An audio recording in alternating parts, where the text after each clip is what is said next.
গাজীপুরের শ্রীপুর উপজেলায় রাথুরা বিটে গজারি বনের গাছ চুরিকে কেন্দ্র করে বনদস্যুদের হামলায় ফরেস্ট গার্ড ফারুককে ধারালো করাত দিয়ে বাম হাতে গুরুতর জখম করা হয়েছে। তাকে প্রথমে শ্রীপুর স্বাস্থ্য কমপ্লেক্সে নেওয়া হলেও অবস্থার অবনতি হওয়ায় গাজীপুর শহীদ তাজউদ্দিন আহমেদ মেডিকেল কলেজ হাসপাতালে রেফার করা হয়। বিস্তারিত দেখুন মোহাম্মদ মহিনুদ্দিনের তথ্যচিত্রে। গাজীপুরের শ্রীপুর উপজেলার রাথুরা বিটে বেলতলি গ্রামে বনের কাঠ চুরিকে কেন্দ্র করে বনদস্যুদের হামলায় ফরেস্ট গার্ড ফারুক গুরুতর আহত হয়েছেন। রাথুরা বিট কর্মকর্তা শেখ ইমদাদুল হোসেন অভিযোগ করে বলেন, বনদস্যুরা ধারালো করাত দ্বারা ফরেস্ট গার্ড ফারুকের বাম হাতে গুরুতর জখম করেছে। তাকে উদ্ধার করে প্রথমে শ্রীপুর উপজেলা স্বাস্থ্য কমপ্লেক্সে নিয়ে যাওয়া হয়, তবে অবস্থার উন্নতি না হওয়ায় তাকে গাজীপুর শহীদ তাজউদ্দিন আহমেদ মেডিকেল কলেজ এবং হাসপাতালে রেফার করা হয়। কর্তব্যরত চিকিৎসক জানান, সেখানে তাকে অপারেশন করে প্রয়োজনীয় চিকিৎসা দেওয়া হয়েছে। এ বিষয়ে বনদস্যুদের বিরুদ্ধে রাথুরা বিট কর্মকর্তা শেখ ইমদাদুল বাদী হয়ে শ্রীপুর মডেল থানায় একটি অভিযোগ দায়ের করেছেন। শ্রীপুর মডেল থানার অফিসার ইনচার্জ আব্দুল বারিক জানিয়েছেন, তারা অভিযোগ পেয়েছেন এবং তদন্ত চলছে। তিনি আরও জানান, দোষীদের গ্রেফতারের চেষ্টা অব্যাহত আছে।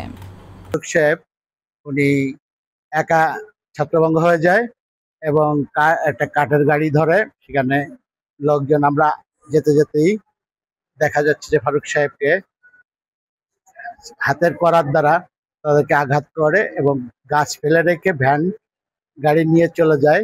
আমরা আসামি পাইনি, গেছে গাছগুলো তো নিতে হবে। বর্ষা হয়ে গেছে, একবারে সকাল হয়ে গেছে, তখন আমি একা গাছের কাছে দাঁড়ায় আছি। তো ওইদিকে একটা লোক আসতেছে, আইসেই আমাকে করার দিয়ে ফেস মারছে। কোন শালায় তোকে খবর দিচ্ছে, বুঝছেন না? তখন ওই পাশাপাশি করে আমার হাতে লাঠি ছিল, আমি এক হাতেই একটা বাড়ি দিছি, কিন্তু করার দিয়ে কাটার পরেও আমি কিন্তু তার সাথে লড়াই করছি। কিন্তু ওর নিয়ত ছিল করারটা মাথায় বাজানো, মাথায় যেখানে কাটছে বাধা দেয়, বাধা দেওয়ার কারণে উনি ওই গাছের যে গাছ কাটার সরঞ্জাম করার দ্বারা আহত হয়। আহত হওয়ার পরে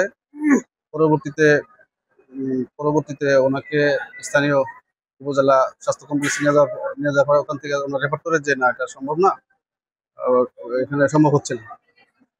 তাজউদ্দিন মেডিকেল কলেজ হাসপাতালে নিয়ে আসে, আর জব্দকৃত মালামাল বিট অফিসার হেফাজতে নিয়ে গেছে।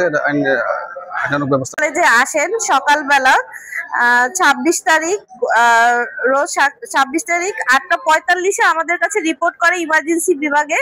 সেখান থেকে আমাদের কাছে সার্জারি বিভাগে এসে পৌঁছায় 11:40 এবং তৎক্ষণাৎ আমরা কর্তব্যরত চিকিৎসক তাকে যথাযথ চিকিৎসার মাধ্যমে তার প্রাইমারি চিকিৎসা দেই এবং এর পরবর্তীতে তাকে অপারেশন থিয়েটারে নিয়ে গিয়ে তার সার্জিক্যাল টয়লেটিং করা হয়। যেহেতু ওখানে জখম থাকে, সেই জখমটা সার্জিক্যাল টয়লেটিং করা হয় এবং বাম পাশে জখমে ওখানে যত ব্লিডিং পয়েন্ট ছিল ওগুলা সিকিউর করা হয় এবং রক্তপাত বন্ধ করা হয়। বর্তমানে রোগী স্টেবল আছে এবং আমরা তাকে একটা প্লাস্টার দিয়ে দিয়েছি হাতে, যাতে এটার রক্তপাত কোনো ধরনের শুরু না হয় এবং তাকে এক্সরের জন্য অ্যাডভাইস করা হয়েছে। বর্তমানে রোগী ভালো আছে।